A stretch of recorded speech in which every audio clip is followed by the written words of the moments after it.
agafatanya n'ababurugumesitiri bakagenda babahamagara mu misozi hirya no hino kuko batekereza ko iyo baza kubica babiciye mu giturage hari kuzagira abarokoka. Noneho bakora kubera ko bari barakoze umugambi bahitamo kubazana hano bakagenda bazenguruka mu makomine bababwira ngo nibaze baje noneho nyuma ngo barabatera. Niyo bavuye mu makomine ababurugumesitiri bahuruza abaturage babo babakurikirana hano kubasanga hano bari kubiciraho.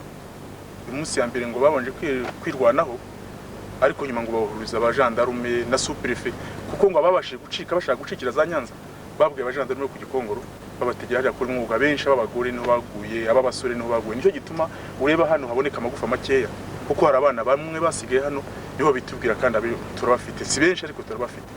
Gose amagufwa bavuga ibihumbi nka 18 ni make ugereranije n'abaturage bari batuye nahangaha kuko aya magufu ureba ahangaha hari abandi baguye hano mu nzira bahunga bishwe n'abajandarume batabajwe na sous-préfet. Hari abandi baguye Mushubi mu 6200 reba abandi bari batuye Musange. Mbese hano mu Nyambiriri kuvuga ngo umuntu w'umututsi wasigaye nta wamubona n'abantu batarenze 50 40 kandi bari ibihumbi ngirengo birenga 50. Ugereranyije abishwe n'abari batuye hano muri mwaka karere turanishije wasanga abapfuye bangana iki basigaye bangana iki? Nawe sinirimo njanisha ariko fata 50 byari bihari mu marosanso hano mu Nyambiriri. None urebe ko hano hatasiga abantu bageze kuri 50 urumva se bangana iki? Nakubwira ngo ni 90 n'imisago ariko ni hafi 100% ngeri ngo. None se ko twumva wagiye wumva amakuru y'uko byagenze watubwira nk'abantu bayoboraga ibyo bitero ese uruhare rw'abategetsi binanga burugumesitiri bo muri Kaduha cyangwa bo Museya uruhare rwabo rwabaye uruhe? Watubwira muri make ko byagenze? Cyane uvugwa mu bwicanyi no musuperife kuko bagitangira kwica yafashe abantu bajijutse binahanga yabona bashobora guhunga abashyira muri gereza arabafungirana kubera ko barafite amamodoka bashobora nk'abakuru imishinga n'abandi bari abaprofeseri hano arabafata arabafungirana. Noneho abaturage bari hano akagenda bahamaga ko yabonaga nibagera hano abangabo bashobora kungura igitekerezo cyo guhungira kure. Undi muntu nka burugumesitiri wa Mukombezi siko Kayihura Albert ndiwe watangiye kwica ku itariki 7 yicira abantu kwa padiri abandi abicira kuri komine. Ibyo 6,600 niwe wabyiciye ari aho ngaho hamwe n'abakozi be n'abandi baturage yahamagaye. Simuha kubera ko hari abantu bamuca ababashije gucika ku icumu nk'abandi 5-10 bahungaye Mushubi babagora ariko naho barakera aho ngaho. Uvuga kuri kavukire y'ina hangaha kubona abaturage bino bitabira ubwicanyi mu ngara burya biteye ubwoba urabona barabitewe n'iki? Erega byina hangaha urebye bisa naho hari ibintu by'akamere uretse ko bakomeje kwitozwa n'ubutegetsi ariko bisa naho hari akamere kuko 63 turabona iki kiriza kiri hano niho hari impunzi zari zarahungiye. Nari ndi umwana bambwira ko nari ndi umwana ababashije gusigara kwica umurere no bumva bahungiye za Uganda bahungiye za Burundi bahungiye za Mayaga. Noneho rero urabona reba nkahanga uruhara afite inyuma wagize ngo niko naruvukanye reba hano aho inyuma. Noneho rero kubera ubutegetsi bwakomeje kugenda bwiyongeraho bagenda babwira yuko babumvisha ko bagomba kwica no kubera ko abishi icyo gihe nibo bazunguye amasambu y'abantu bapfuye. Abo ngubu rero noneho bagasigana ishyari ryo kubona bagenzi babo batuye amasambu y'abatutsi bahunze cyangwa bapfuye. Nabo rero bishe kubera izo mpamvu ariko n'ubutegetsi bwakomeje kubateramo bubagereraho batishobora kugerera. Mbese twagira ngo tubwire impamvu simusiga zerekana ko ubutegetsi bwagize uruhare mu bwicanyi. No kubera ko nta mutegetsi n'umwe wigeze abasha kurengera umuturage kandi na mbere hano harasigaye ibintu byitotezwa ku bantu b'abatutsi cyane. Hanyuma se abantu ukuntu bapfuye wumvise ko bapfuye bate n'imbiri n'imbunda n'imihoro n'iki? Barabateye bazana imihoro ariko cyane cyababashije n'imbunda kubera ko ubundi iyo bataza kuza imbunda abaturage byibuze baba bararwanye bakajya ngo bari babanje guhashya icyo gitero ariko icyabazanye icyabiteye cyane n'imbunda niyo yabanesheje. Ndetse haruguru angaha nagwa nk'urugero hari umwarimu hano haruguru witwa Pauline Masinzo ubwo yabonye kwica arebye urupfu kwica abantu bimutera ubwo bahitamo yuko bamwicisha imbunda kugira ngo bamwicishe umuhora abamafaranga 22 ariko baranga baramwica. Kandi nanone hari abantu reba nka Simba uriya wari uhagarariye Emerene Dinanga niwe bari barashinzwe Butare na Gikongoro muri kuzajya atanga akantu sinzi niba mwumva icyo ari cyo akantu ngo nako bahaga umuntu akabunda kakandi kambana yavugaga nako bagendaga batanga ku mabariyeri ngo umuntu azivuna umwanzi. Nta wundi mwanzi bashakaga ahubwo n'uwo mututsi babaga bari kumwe n'abandi bagenzi be bagendaga bazana bava i Kigali cyane. Hanyuma se ibi byatumye abantu babanye barasangiye barashyingiranye basubiranamo bakica abantu nyine ubona bya ari iki kintu ni iki kimbega cyane te sibona kubwira ngo iki ibintu ko ari ibintu birenze kamere kugira ngo ubone abantu bavukana nkanjye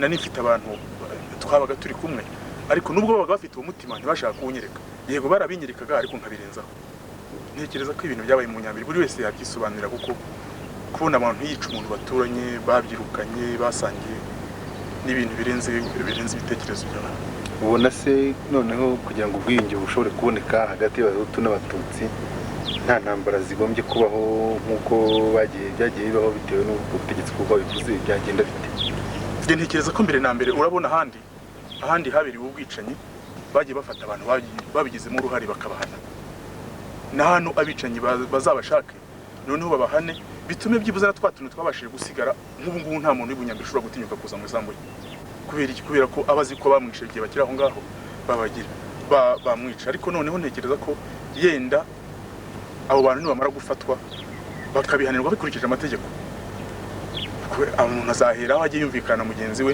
ariko udahura wikanga ngo uwakwishe n'ubundi arakomeza gutera ubese urabona igihano gikwiriye abo bantu bakoze ibere nk'ikihe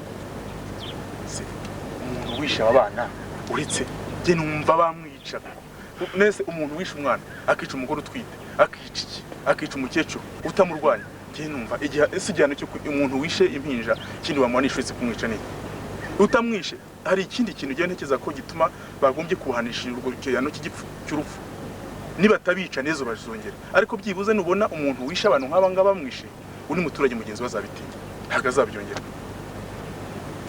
wavuze ko warokotse ute ngiye uwo munsi nari nagiye i Kigali kuzana amafaranga y'abakozi kuko nakoreraga umushinga witwa Reaction ngeze i Kigali nibwo batangiye kwica ngenda nihishahisha abantu bampisha nisha mu musigiti mvayo hanyuma naje kuvamo narahinamiranye abasirikare b'inkotanyi bansanze Nyamirambo aho nanisha mu musigiti maze amezi 3 tutakiriye nari kandi ubwo bari baratwaye abandi bantu twari turi kumwe ariko ndakubwiza ukuri ko kubera ko nari ntuyino iwanjye niho bateye bwa mbere aho nari ntuye bahateye bwa mbere ku itariki zirindwi kandi abahateye n'ubu baracyaramo ariko si byuko byabaye mu Rwanda hose aho umuntu yabishakira ubona ari ku ruhe rwego muri abo bategetsi ni serire ni conseiller ni burugumestre ni ku ruhe rwego cyane byaba ku nzego zo hejuru ariko abo hasi n'abagahora barekereje amabwiriza ibyo bintu wabonaga basa nabo babifite ku mutima ariko bagahora barekereje amabwiriza wavuze ko ngo abantu bari hano ngo bagerageje kwitabara kuko rero hari igihe umuntu yibaza ati kubona abantu bangana gutya cyane nk'abanyamahanga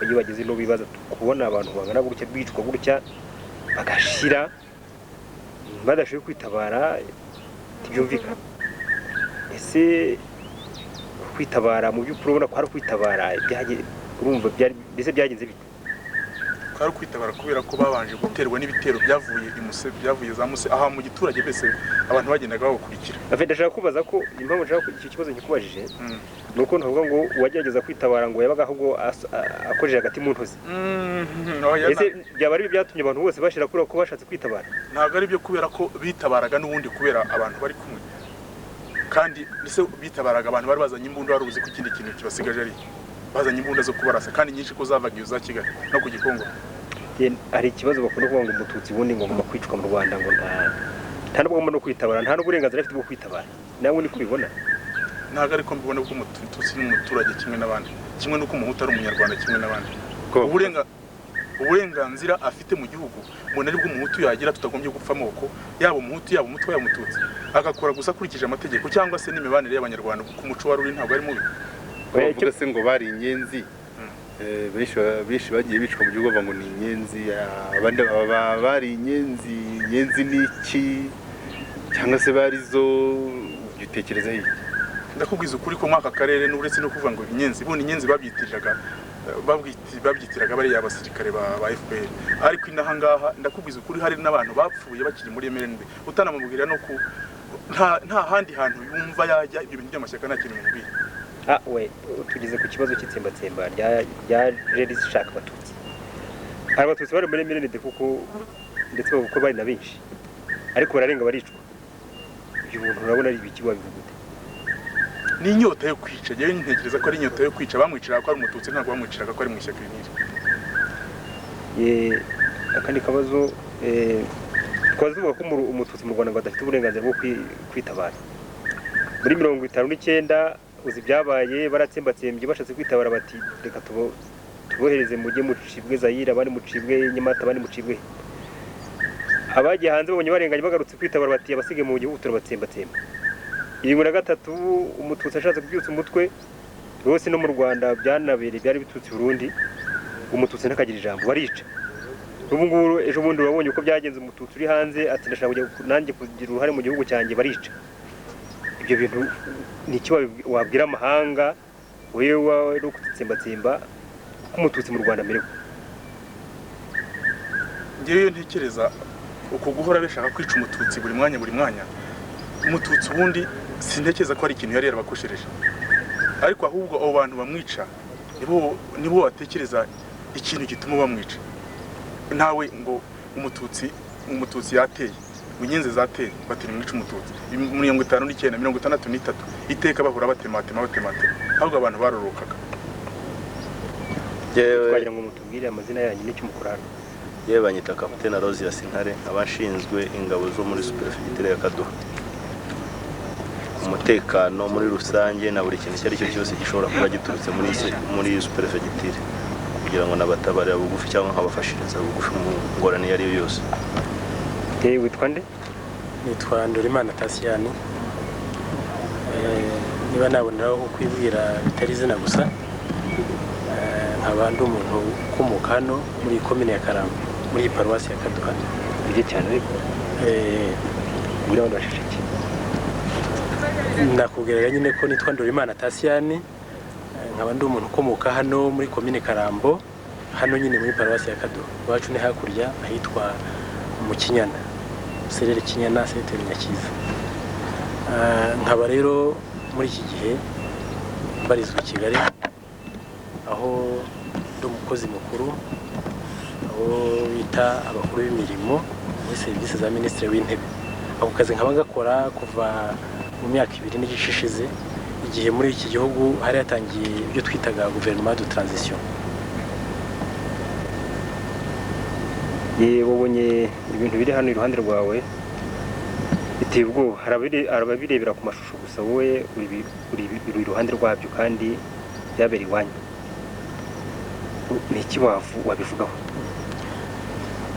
kumbaza icyo kibazo kiraremereye mbere na mbere icyo nabivugaho no kuzirikana mu myaka yashize mu gihe urugamba rwari rugeze hagati mu kugerageza kubohora iki gihugu twari twaratangiye ibintu byitwa amashyaka ahangaha rero ko mpari uyu munsi gutya mu myaka ishize nari mpari ndi kumwe n'abantu benshi cyane mu buryo bwa politike nari nkuriye tuje mu byo twitaga mitingi aba bantu ubona ahangaha aya magufu ubona ahangaha nibo bantu icyo gihe babaga bitabiriye kwigishwa guhagurukira kurwanya ubutegetsi bubi kuri giye ku giti cyanjye navuga ko nubwo muri rusange twishimiye ko twatsinze iyo ngoma mbi ku giti cyanjye nko mu karere sinabura kuvuga ko numva ari ikintu natsinzwe kinini cyane abo bantu barashize ariko nanone sinshidikanya ko abasigaye bake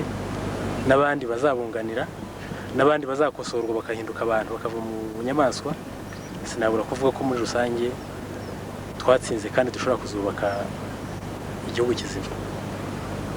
Mwatsinze mute? Twatsinze ku buryo bugaragara twatsinze ubutegetsi bwicanaga ubutegetsi bwakoze itsembabwoko uko kubutsinda rero bizaduha twebwe nk'abari bafite icyo tugambiriye turwana nabwo buzaduha gushyira mu bikorwa ibyo twashakiraga mu Rwanda. None urabona bavuga ko abatutsi mu Rwanda bashize mu byukuri barashize koko urabona bari bake basigaye kandi urabona yuko n'Imana yabumvise irabafasha baratsinda bari abantu bake kuko bazashobora bari abitaro Rwanda nyamwinshi bumvikane babashyiremo ibitekerezo byiza bitungane urabona bishoboka icyo rwose igihe cyo nakubwira nabanza kubwira ko abantu batashize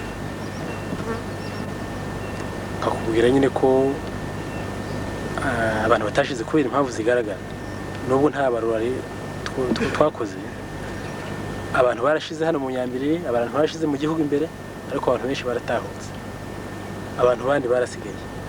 Ubutegetsi bwicana ndemeza kandi ndizera ko twabutsinze no mu gihe gisaza tuzabutsinda. Nkumva rero ko igikuru ntabwo ari ukuvuga ngo umubare w'abantu bashize naba abasigaye naba, igikuru nuko ubwo butegetsi bwicana twabutsinze cyangwa se nizeye ko tuzabutsinda burundu. Ibyo rero bimpa icyizere cy'uko abantu mu gihe kiri imbere tuzaba dushingiye no kuvuga ngo uyu ni umuhutu n'umututsi, usibye no kubara iby'amoko n'abatutsi baracyariho. Rero yewe nkumva ko ibyo twarwaniraga dushaka gushyira mu bikorwa byo kuvuga ko u Rwanda ari urw'abanyarwanda atari ubw'ubwoko, ibyo twarwanaga byo gusobanura, byo kugaragaza ko umunyarwanda ari umunyarwanda, kubera byinshi na byinshi bigaragaza ko ari umunyarwanda mbere ko umuhutu cyangwa umututsi. Niba tubishyize mu bikorwa, ndumva ko u Rwanda rw'ejo ruriho, nta watinya kuvuga, nta kwihandagaza ngo avuge ubwoko n'ubu bwarashize. Hariho icyo navuga.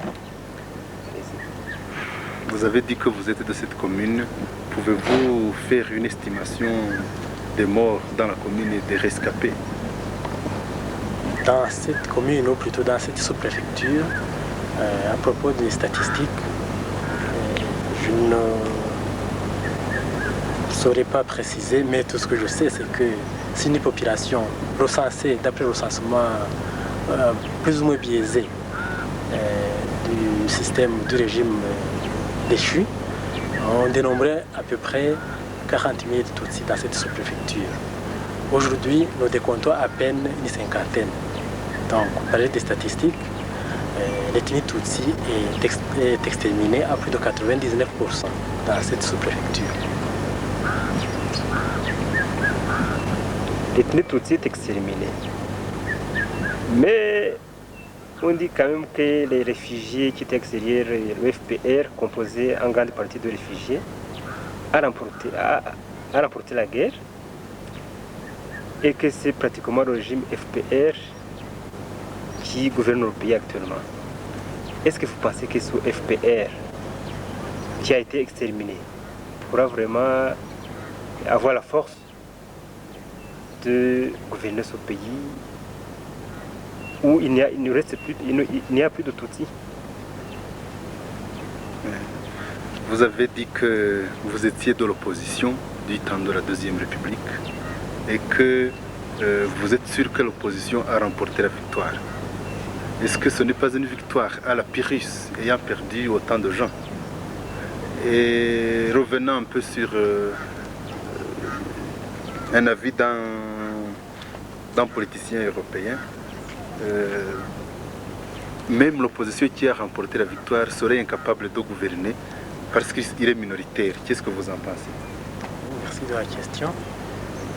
Et je viens de m'exprimer quant à ce qui est du génocide dans la sous-préfecture, mais la question que vous me posez m'oblige à parler des statistiques, estimations bien sûr, au niveau national. Aujourd'hui, malgré que nous n'avons pas fait un recensement effectif, sur base des estimations du recensement 91, nous estimons qu'il y a plus ou moins 200 000 Tutsis qui étaient à l'intérieur du pays. Et pour m'étendre sur les statistiques, nous avions plus d'1 million de l'ethnie Tutsi à l'extérieur, et réfugiés, aujourd'hui rapatriés. Et puis, je voudrais pour cette question ne pas tellement m'étendre sur l'ethnie comme telle, mais les chiffres avancés prouvent à suffisance que l'ethnie Tutsi reste suffisamment représentatif dans ce pays. Concernant les critiques ou les critiques des détracteurs de notre système en construction, parler d'un régime, d'un système ethnique est un langage, je dirais, biaisé ou plutôt tendancieuse. Parce que, voyez-vous, le gouvernement actuel est un gouvernement d'unité nationale, est un gouvernement d'union nationale qui regroupe aussi bien des Tutsis que des Hutus.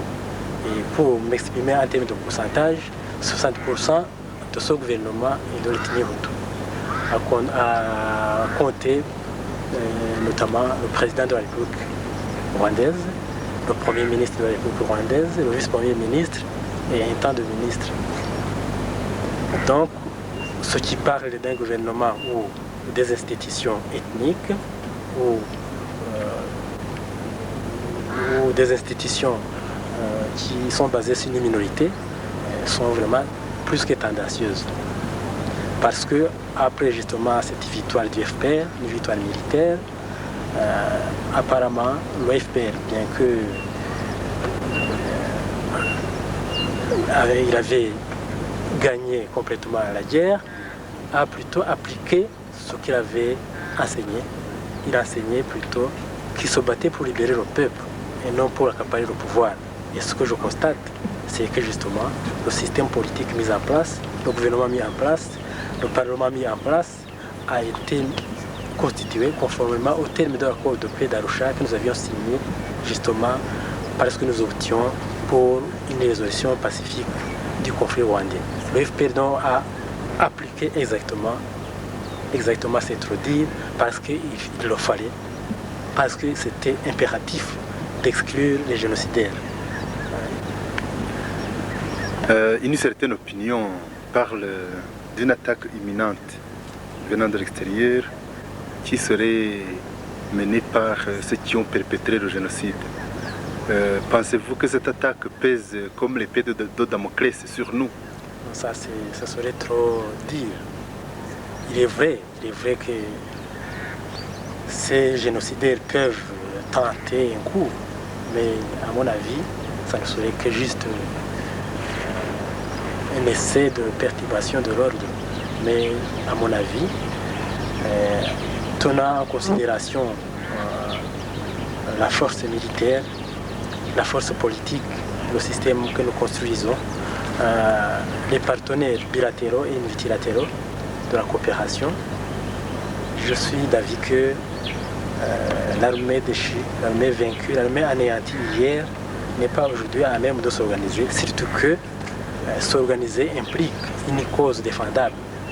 Alors, à mon avis, ces génocidaires aujourd'hui détraqués, aujourd'hui traqués par la communauté internationale et juste hier anéantis par notre armée, à mon avis, il n'y a pas lieu de parler d'épée de Damoclès. Il y a plutôt lieu de parler des suicidaires. Ils peuvent essayer parce que ces génocidaires, justement, ne sont pas, à mon avis, suffisamment responsables, suffisamment organisables. Ils peuvent essayer quelque chose, mais il n'y a pas lieu de trop s'inquiéter. Nous parlons d'un gouvernement d'union nationale qui veut arriver à la réconciliation nationale. Quels sont les atouts, à votre avis, que nous avons pour que la réconciliation nationale soit un succès? Je voudrais répondre en tant que citoyen, non en tant que politicien, à cette question. Et puis, le terme réconciliation, à mon avis, est à utiliser entre guillemets. Parce que ce qui est impératif dans ce pays, ce n'est pas la réconciliation, c'est le respect mutuel, ce sont les droits de l'homme. Et puis, réconciliation. Réconciliation implique deux partenaires fautifs. Et à mon avis, ce terme réconciliation français, à moins que je ne maîtrise pas le français, ce terme est mal approprié. Et je m'exprime en tant que citoyen et non en tant que politicien. Qu'est-ce qu'il faudrait? Merci. Comme terme? À mon avis, il faudrait parler plutôt de nation, d'unité nationale. Et pour compléter la question, vous me demandez des atouts quant à l'unité. Vous me parliez des atouts justement quant à la nation. Les atouts, c'est quoi? Les atouts, c'est l'autorité. À l'héritier, j'estime que nous avons un leadership politique à même d'instaurer justement un système politique d'unité, un système politique de nation. Et je ne peux pas ne pas m'exprimer quant à ce qui est de la réconciliation. Réconciliation est effectivement possible. La région Bunyambiriri, actuellement, à 99%, à 99,99% tout, peut me trouver ridicule en parlant de réconciliation. Mais elle doit comprendre qu'elle a à se réconcilier avec, par exemple, la région Rwamagana, avec la capitale Kigali. Réconciliation, effectivement, est aussi, pourquoi pas, opportun. Mais ce n'est pas l'impératif. L'impératif, ce sont les droits de l'homme. C'est une éducation politique pour une nation. Et puis la réconciliation viendra, mais passage obligé, une justice sans pardon. Une justice historique. Une justice adéquate à ce génocide. Génocide justement historique. À cet effet, justice historique. Pouvez-vous nous dire un mot sur la responsabilité de la communauté internationale dans le génocide au Rwanda? Oui, une question difficile. La responsabilité de la communauté internationale, elle est, à mon avis, plutôt historique que conjoncturelle. Parce que ce génocide est le résultat de toute une culture native de cette région, éduquée dans son pays. J'ose déclarer que ce génocide est le résultat de toute une culture. La responsabilité de la communauté internationale, à mon avis, devrait se placer dans un contexte historique. Et historique pour dire que, si je citais une référence, nous devrons considérer la colonisation en Afrique, la colonisation au Rwanda, parce que c'est à ce moment que commença l'idéologie ethnique, l'idéologie sectaire. Laquelle idéologie a abouti vers les années, pourquoi pas, 50, 60, sur une idéologie déjà génocidaire, lorsque sont fondés des partis ethniques, comme on parle d'autres. La responsabilité internationale, à mon avis, devrait se placer du temps de la colonisation. Mais évidemment, conjoncturellement, vers les années 90-94, il faut essayer aussi de déceler la responsabilité de la communauté internationale, dans la mesure où, à mon avis, la communauté internationale, tout puissant qu'elle était, s'était investie pour stopper ce génocide. Elle avait mobilisé des moyens, un minimum de moyens à sa disposition. J'estime qu'il y avait lieu de sauver, pourquoi pas, 60, 70%, 80% de cette ethnie Tutsi à l'intérieur du pays. Et des pays voisins. Et à ce niveau, effectivement, il y a lieu de déceler, de taxer la communauté internationale, d'avoir manqué à ses responsabilités devant un génocide, devant un crime contre l'humanité. Mais le fond de l'affaire, le fond de la responsabilité se place au niveau historique.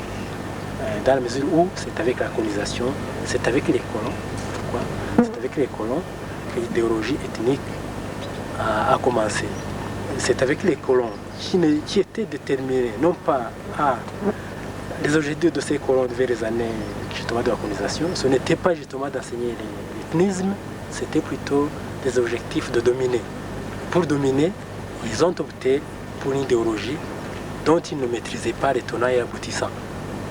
Je veux dire que ces colonisateurs n'étaient pas déterminés, à mon avis, à orienter la population rwandaise vers le génocide. Il avait plutôt, ce colonisateur, il avait d'autres objectifs. Il avait des ambitions de dominer, il avait des ambitions de coloniser, puis il a passé par l'ethnisme sans savoir que cet ethnisme allait basculer vers le génocide.